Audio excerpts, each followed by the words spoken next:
Oui, deux décisions effectivement qui paraissent relativement importantes. D'abord un arrêt de la Cour européenne des droits de l'homme du 3 décembre 2019. C'est une affaire qui concerne la Turquie.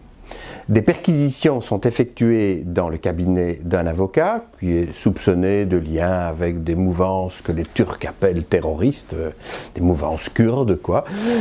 Et dans ce cabinet, il y a d'autres avocats qui travaillent. Ce sont des avocats qui ont des cabinets groupés.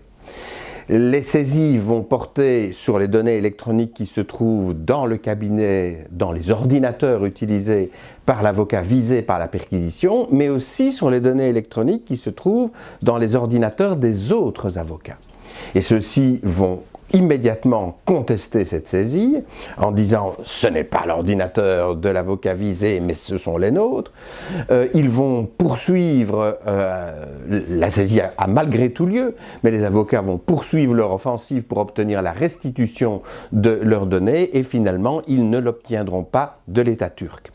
Il se pourvoit donc devant la Cour européenne des droits de l'homme et celle-ci va déclarer que les avocats jouent un rôle particulièrement important dans l'administration de la justice, ce qui requiert des mesures de précaution particulières même lorsque l'on est dans la recherche d'infractions graves, que les exceptions au secret professionnel doivent donc être encadrées par des règles claires et précises, suffisamment prévisibles. Et il va y avoir une conclusion, c'est que dans un cas comme celui-ci, la saisie de documents dont il a été très rapidement démontré et encore plus rapidement affirmé qu'elle n'appartenait pas à l'avocat poursuivi, viole absolument les règles posées par l'article 8 de la Convention. Alors la deuxième décision est un peu différente. Nous sommes cette fois-ci en Belgique et il s'agit d'un arrêt de la Cour de cassation du 23 octobre 2018. L'affaire avait d'abord été soumise à la Cour d'appel d'Anvers. Il s'agissait d'une perquisition dans le cabinet d'un avocat qui était soupçonné de participer à des opérations de blanchiment de fonds pour le compte d'un de ses clients.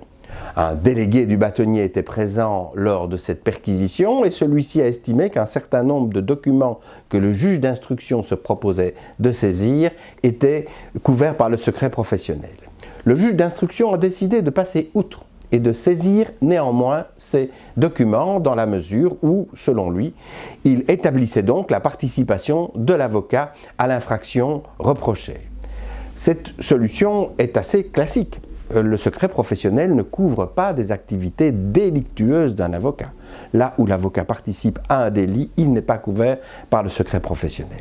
Mais ce qui surprend, c'est que la Cour d'appel d'Anvers, après avoir dit que, en l'occurrence, ces documents, effectivement, n'étaient pas couverts par le secret professionnel parce qu'ils établissaient une participation de l'avocat à la commission de l'infraction, peu importe, de toute façon, disent-ils, le juge d'instruction était de bonne foi au moment où il a saisi ces documents parce qu'il pensait vraiment qu'il pouvait le faire.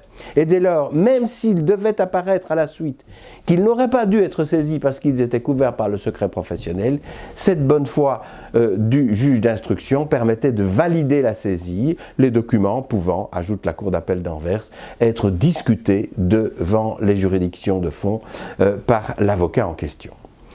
Ce qui est inquiétant, c'est que la Cour de cassation semble valider ce raisonnement en disant effectivement qu'à partir du moment où le juge d'instruction n'a pas sciemment et volontairement voulu violer les règles qui protègent le secret professionnel, la saisie doit être validée.